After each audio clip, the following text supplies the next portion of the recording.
Pemirsa, Gubernur Bengkulu Rohidin Mersya yang juga adalah calon gubernur petahana terjaring operasi tangkap tangan KPK. Tak sendiri, dua orang lainnya yakni ajudan gubernur Efriansyah dan juga sekretaris daerah Bengkulu Isnan Fajri ikut jadi tersangka pemerasan dan gratifikasi untuk kepentingan pemenangan Pilgub Bengkulu. Kita akan membahasnya bersama dengan mantan penyidik KPK Praswat Nugraha yang bergabung bersama kami dari luar studio. Selamat sore Pak Praswat.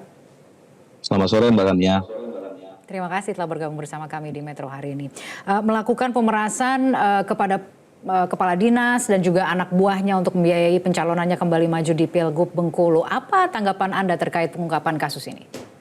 Ya, yang pertama kali yang harus kita berikan apresiasi setinggi-tingginya kepada rekan-rekan saya di Deputian Penindakan. Mereka masih bisa melaksanakan operasi tangkap tangan dengan gencar dan dengan tentu saja seluruh-seluruhnya dan setegak-tegaknya.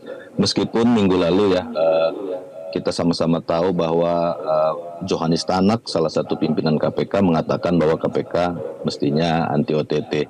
Jadi ini adalah apresiasi besar di tengah pimpinan yang anti OTT, mereka tetap bisa melakukan operasi tangkap tangan. Yang kedua yang harus kita sadari Mbak, ini korupsi di level pilkada ini adalah korupsi yang tertinggi levelnya ini, karena ini adalah korupsi demokrasi. Jadi tindakan Gubernur Bengkulu ini sudah melakukan, pertama dia double kejahatannya double. Satu, dia melakukan pencurian terhadap uang APBD dari anggaran yang sah, lalu kemudian digunakan untuk dirinya sendiri untuk melakukan manipulasi terhadap suara, melakukan politik. Nah, ini sudah dua kali nih pembunuhan, dua kali kejahatannya. Jadi satu adalah korupsi murni, kedua korupsi politik yang juga adalah melakukan pembunuhan terhadap demokrasi. Ini sangat-sangat miris sekali kita lihat, apalagi kondisi Indonesia yang saat ini sedang ramai-ramainya, ada isu dinasti politik, dan lain-lainnya. Ini juga di tengah menurunnya KPI kita, menurunnya nilai-nilai demokrasi, indikator-indikator kehidupan berdemokrasi juga turun, dilengkapi lagi paripurna sudah, pilkada kita diwarnai dengan seperti ini. Ini jadi satu, yang ketiga ini jadi satu peringatan nyata, karena dalam waktu 2 hari lagi kita akan melaksanakan pesta demokrasi terbesar di Indonesia. Ada sekitar 550 kabupaten kota dan 38 provinsi yang akan melaksanakan pilkada. Jangan-jangan ini hanyalah puncak gunung es. Jadi Provinsi Bengkulu ini puncak gunung es. Jangan-jangan memang hampir semua terjadi di seluruh 38 provinsi dan seluruh 550 kabupaten kota. Ini harus kita antisipasi. Melakukan hal yang sama. Apa terkait dengan modusnya mungkin bisa Anda komentari, begitu yang dilakukan adalah memeras para kepala dinas, memotong tunjangan, mengakali gaji honorer. Ini memang modus yang umum dilakukan atau seperti apa yang Anda ketahui? Kalau modus seperti ini sejak dari 2019 kita sudah pernah lakukan penangkapan, 2014 juga sama. Jadi banyak kepala-kepala daerah memang di titik-titik terakhir menjelang hari H ini akan melakukan istilahnya serangan fajar, Mbak. Jadi serangan fajar ini jadi di satu hari H menjelang hari H, satu hari atau 2 hari menjelang hari H itu mereka akan memberikan uang tunai berbentuk tunai itu di sekitaran 100 sampai 150 ribu atau 200 ribu lah maksimal untuk di daerah, itu per kepala atau kepala keluarga. Jadi sudah dihitung oleh timnya. Memang biaya politiknya sangat besar sekali, apalagi untuk melakukan penyiraman di menit-menit terakhir, karena menurut mereka ini menentukan menang atau kalahnya kontestasi yang mereka ikuti, dan ini sangat berbahaya sekali jika terus dibiarkan. Maka demokrasi Indonesia akan mati karena dimanipulasi oleh uang dan kekotoran ini. Nggak akan ada hasilnya. Jadi tidak cuma saja kita melaksanakan kegiatan pesta demokrasi yang menghabiskan dana anggaran APBN ribuan triliun, jika di lapangan ini hasil demokrasinya dimanipulasi dengan uang seperti ini. Itu Mbak Kania. Ya, tapi ini statusnya sebagai petahana ya, karena kalau kita melihat dari modusnya ini kan ada potongan tunjangan, ada mengakali gaji honorer, begitu. Ini kan berarti hanya eksklusif bisa dilakukan oleh seorang petahana, begitu ya. Kalau kita melihat dari kasus Gubernur Bengkulu ini, begitu. Anda bisa mengomentari soal ini, modusnya ini bagaimana Anda melihatnya?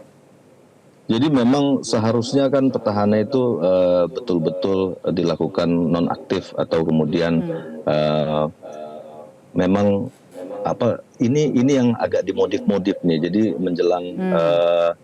menjelang dia mengikuti konsultasi dia nonaktif, tapi nanti pada hari H dia menjadi aktif kembali. Nah, sementara kekuasaannya itu tetap melekat dirinya untuk mengganti kepala dinas, dia masih memiliki kewenangan untuk itu. Jadi kepala-kepala dinas ini kan merasa terancam ke jabatan dan kekuasaan yang mereka miliki ini, Mbak, dan akan melakukan apa saja untuk mempertahankan kekuasaan dan jabatan yang telah mereka raih. Jadi ini politik transaksional ini menjadi satu hal yang sebenarnya sudah terjadi sejak 10 tahun, 15 tahun yang lalu, dan ini terjadi di setiap pilkada, bahwa petahana selalu akan melakukan politik transaksional untuk mempengaruhi jajarannya baik secara uang maupun kekuasaan agar memilih dirinya kembali. Dan diperparahnya setelah petahana habis 2 periode pun dia akan turun ke istrinya, turun ke anaknya, politik dinasti. Ini yang juga terus-terusan akan jadi seperti lingkaran setan kehidupan kita berdemokrasi, dan ini akan sangat membuat Indonesia semakin jatuh ke jurang yang paling dalam, terpuruk. Gitu, Mbak. Ya, bahwa dikatakan sempat ada penolakan, ada upaya untuk menghalangi saat Rohidin dibawa ke KPK. Kuasa hukum Rohidin mengatakan juga penangkapan di masa tenang dan jelang pencoblosan ini dinilai tendensius. Tanggapan Anda? Iya, karena di level grassroots, di level daerah itu pastinya ada masa-masa fanatik dari pendukung para kepala daerah ataupun calon kepala daerah. Ini yang memang harus diantisipasi, dan kita kalau beberapa kali pengalaman saya melakukan penangkapan pada saat posisi kondisi di dalam rangkaian pemilu, itu pasti kita akan hindari pada saat pengumpulan massa yang banyak, ataupun kemudian saat masa misalnya sedang mengumpulkan massa di lapangan dan lain-lain, kondisi seperti itu. Ya, kita ambil di rumah atau kita ambil dalam kondisi perjalanan di pesawat atau di mobil di tengah jalan, kita lakukan penangkapan dan pemberhentian kendaraan secara paksa.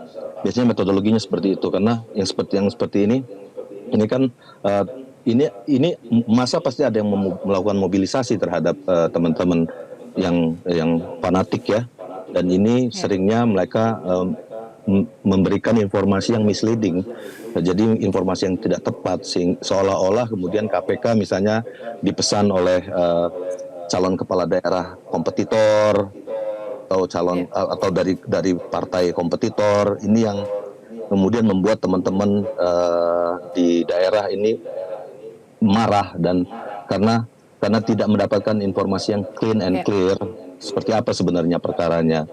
Dan kita juga bisa maklumi ya, dalam posisi operasi tangkap tangan nggak mungkin KPK menjelaskan satu persatu kepada masyarakat di masyarakat lokal dan lain-lain, itu tidak mungkin terjadi. Itu biasa terjadi, Mbak. Situasi seperti ini yang bisa kita lihat di layar ini biasa terjadi. Biasa terjadi ya, baik. Satu pertanyaan terakhir, Pak Praswat, kan sempat juga dalam jadi pembahasan gitu ya dalam fit and proper test calon pimpinan KPK kemarin yang soal OTT ya. Perlu tidaknya ada OTT begitu, tadi ada sempat singgung di awal juga ya. Apakah dengan adanya kasus penangkapan ini menunjukkan bahwa OTT itu memang masih sangat perlu ya untuk dilakukan? Saya pikir saya tetap dalam beberapa pendapat saya sejak awal, Mbak ya, sejak saya di KPK, bahkan sejak 17 tahun yang lalu saya selalu berpendapat bahwa operasi tangkap tangan adalah satu-satunya metode yang paling efektif untuk melakukan pemberantasan korupsi.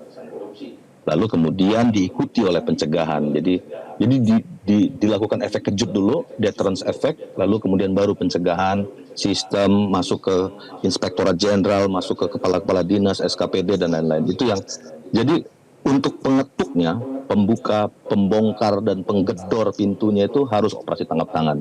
Nggak mungkin pemberantasan korupsi dilaksanakan lewat seminar, cipika-cipiki, foto-foto, tanda tangan, fakta integritas. Itu sesuatu yang delusional itu. Jadi hanya gitu ya. ilusi-ilusi aja, orang-orang ngehayal. Harus saja. ada efek kejutnya itu tadi ya. Harus ada efek kejutnya, baru itu efektif. Nggak mungkin foto-foto terus semuanya jadi anti korupsi, nggak mungkin. Begitu ya. Baik, Logika kalau gitu. kosong ya, Mbak. Ya. Baik, terima kasih Pak Praswat telah bergabung bersama kami di Metro hari ini. Selamat petang. Jelajahi cara baru mendapatkan informasi. Download Metro TV Extend sekarang.